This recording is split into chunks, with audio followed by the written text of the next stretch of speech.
They killed Angel. Those monsters forced my hand.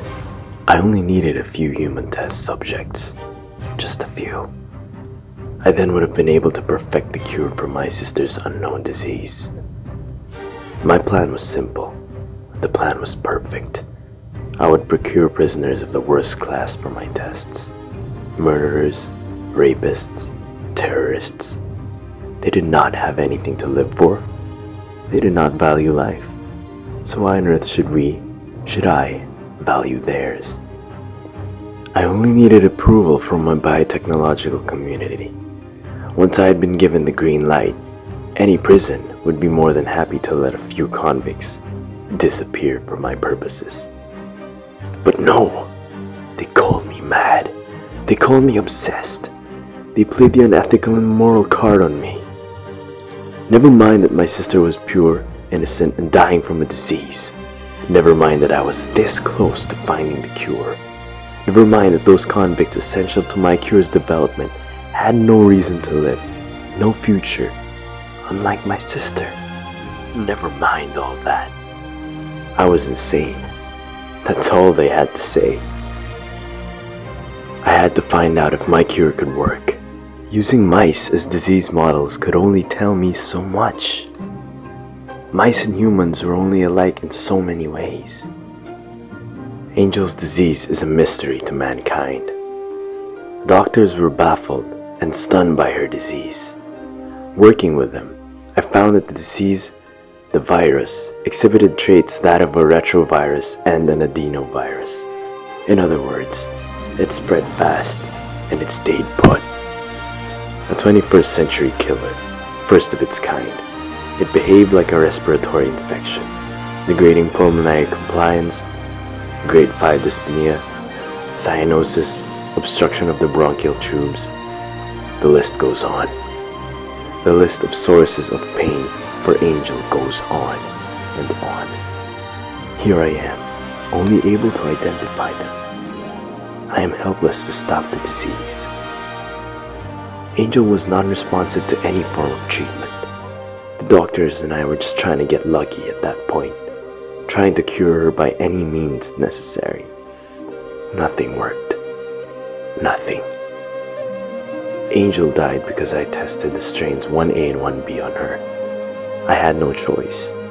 I had to try to cure her with what I had. By not letting me test on human subjects, they played judge, jury, and executioner in the ever so hopeful case of Angel and the mystery disease. The scientific community is no better than the convicts in prison. They are all killers. They do not value life, not even in the form of a dying little angel. My angel, dead. I shall return the favor to society. I shall value no life any more than anyone did my beloved little sister.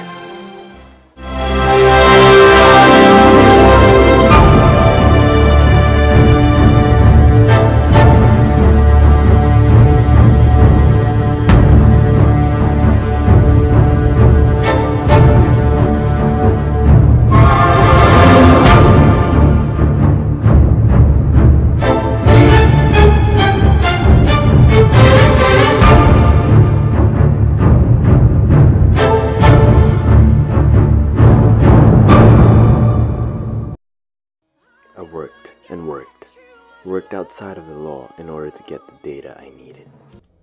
Worked with humans. On humans, actually. My girlfriend found out. She called me insane. She called me a monster. Then she left. She left me and said I was obsessed. She was just like the rest of them. She's no better.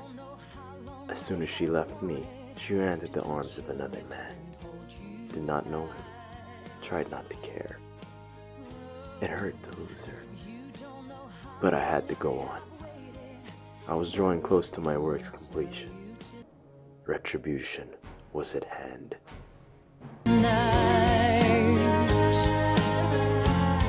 But the secret is still my own.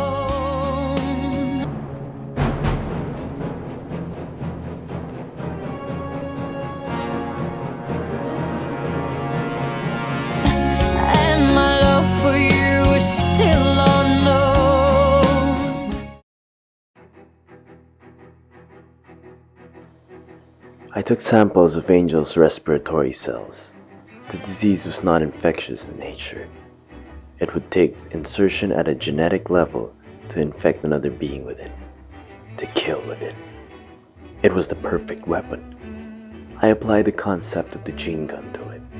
I designed the gene gun technology to fit into pellet guns.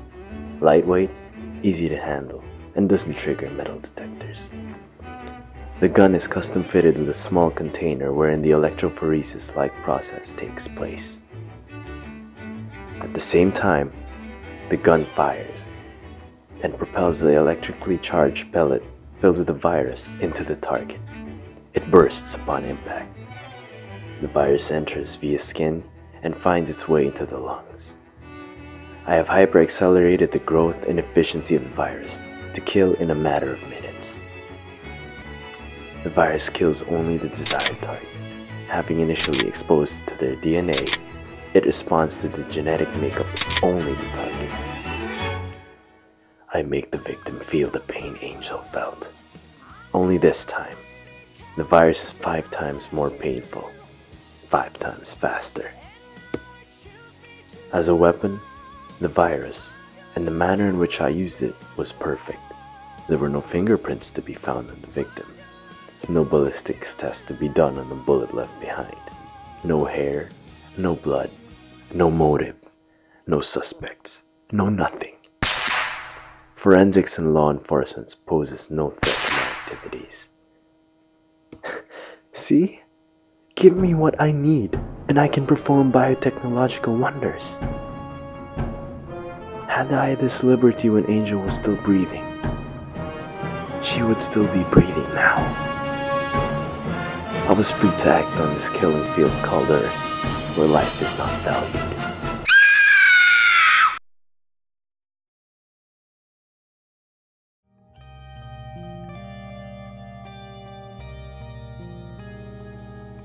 I kept remembering my old girlfriend.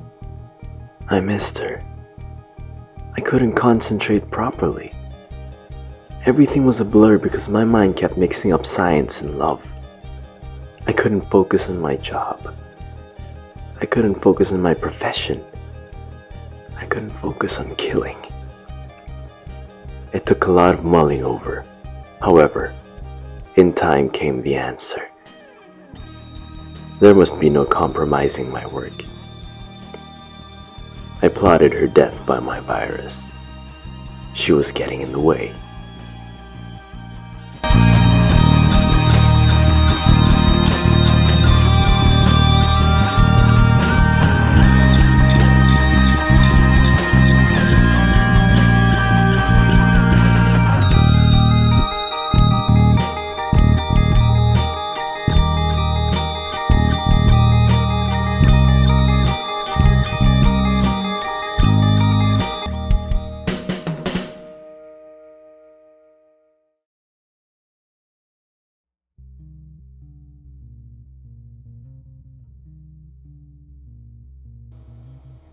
A professor of mine once told me that the future of biotechnology, science, was promising and bright. She said that so long as we stayed by morality and ethics, this was to be the case. Scientific exploration met moral and ethical boundaries. Well, I say, the hell with boundaries. I no longer care what happens to society because of the biotechnological knowledge I amass. I live to expand my knowledge and let the world know about it. No one can stop me from gaining knowledge, for morality means nothing more to me than human life does. Oh yes, Professor, the future of science is looking very bright from where I stand.